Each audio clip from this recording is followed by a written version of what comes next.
And now on Nights with Steve Price, the 50 Up Club with Kayley Harris. And a very important study released this week by the Australian Institute of Health and Wellbeing. Kayley Harris, welcome to the studio. Good to see you again. You too, Steve. How healthy are older Australians? Those, and by older, they're talking 65 plus. That's an interesting discussion, actually.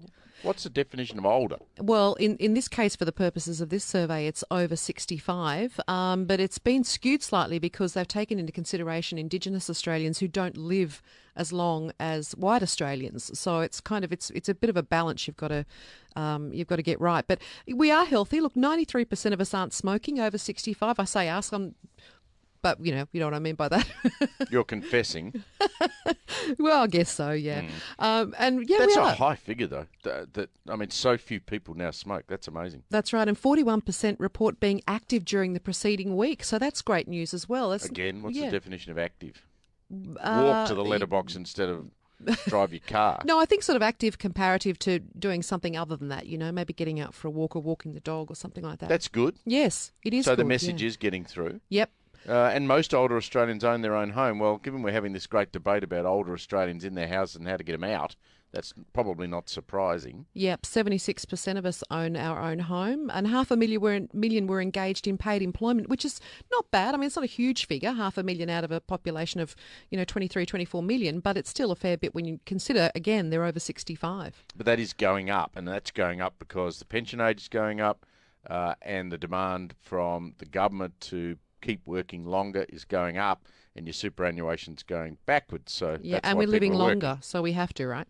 So how many of us are there that are aged over 65? I think the figure is somewhere like 15%. 15%. 15% at the moment are aged 65 and over. 3.7 million is the number. But by the time we get to 2096, when you and I won't be around, it'll be up to 24%. So, yeah, it's like roughly a quarter of the population by the end of this century will be, over 65, and someone's got to pay for them. Are women still outliving men? Yep, definitely. Yeah, Why is and that that? gap is getting wider as well. It's it's not narrowing. But the median age in Australia was 37.4 years of age, which is quite young when you compare it towards the UK at 40 and Canada at 40.6. So we're still a relatively young nation. Yep.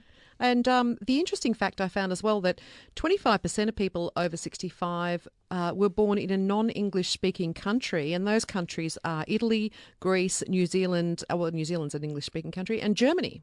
Yeah, and when you look at that, I mean, it's clear that the 65 plus age group, and there'd be a lot of people older than 70, that those numbers are reflecting the post-World War II immigration boom from those countries that were turned into smoking ruins by the Nazis. And so we got a lot of people came here, as we know, from Italy and Greece principally, and a lot of Jewish people, particularly from Germany, and that's why that's the number. When we do this survey in 20 years' time, those numbers are going to be much higher from India and from China. I was going to say, yeah, they'll be skewed towards Asia, won't they? Most of us are living in the major cities as well. We're not living remotely or in country towns as much as you might think. Most of us are in New South Wales, followed by Victoria, Tassie and South Australia. And the highest proportion of us here in New South Wales are on the mid-north coast, surprise, surprise. Doesn't surprise you. And then followed by Southern Highlands and the New South Wales South Coast. So once you get a bit older, it looks like we want to live near the coast. When you get these numbers, what it does is it reinforces what the anecdotal evidence that you would have. If you said to me, where do older New South Wales residents go when they want to exit Sydney and have a comfortable retirement, I would have said Central Coast, mid-north coast. Absolutely. That would make sense. Coffs Harbour and North, or the Central Coast. And when you talk about Queensland, Sunshine Coast, Wide Bay, places like that. Yep. And in Victoria, you'll probably find it's the Mornington Peninsula or the Bellarine Peninsula. So, that's not surprising that people are spread out. Interesting, though, that 57% of 65 and overs are still living in Sydney and Melbourne. I would have thought South Australia would have been a lot higher in terms of older numbers, but it's only at 17%. Yeah, there's a conception out there that South Australia, does have a very large ageing population, but it's behind Tasmania. Tasmania actually comes in third, followed by South Australia. So, interesting stats there. It's also looked at the issue of veterans and how many there are. As of December 2015, 240,000 people 65 and over are on a veterans pension. Yeah, and they've also looked at the main health issues affecting these people as well, Steve. Post-traumatic stress disorder, as we know, is a big one.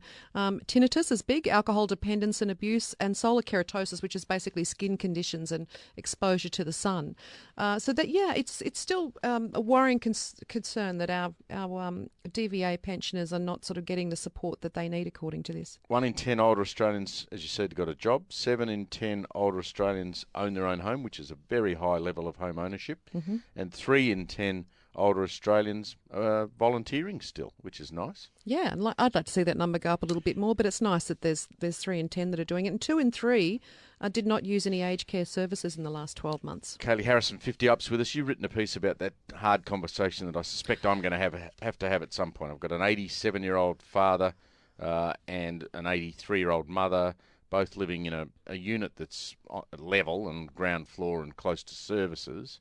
But at some point, either one of them's going to pass away and the other one's going to not be able to stay there on their own. Yep. That conversation about moving into assisted care is very hard to have. It is, and I think I'm going to go and have it soon, but Yeah. you got any tips for me? I have got some tips for Good. you. A lot of people wait until one of the parents or the parent has a fall and the doctor says in the hospital car park, you can't go home, they can't go home. And you're forced to have this emergency family meeting and it's all rushed and everyone feels bad. Exactly. The best thing to do, I found just from personal experience as well, is to start that conversation now really gently, a year or two out before you need to, so they can be part of the decision-making process and they can feel as though they're making the decision.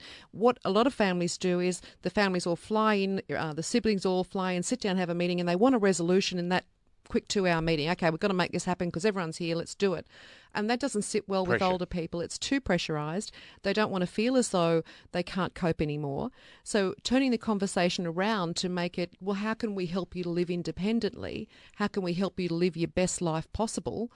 Those sorts of conversations. My old man in that says I'm not language going anywhere. Yeah, well, maybe. I'm not moving. But these days, you may not have to. In-home care. My myagecare.gov website is fantastic to link people up with those resources to help them stay in their own home, which is what they want to do.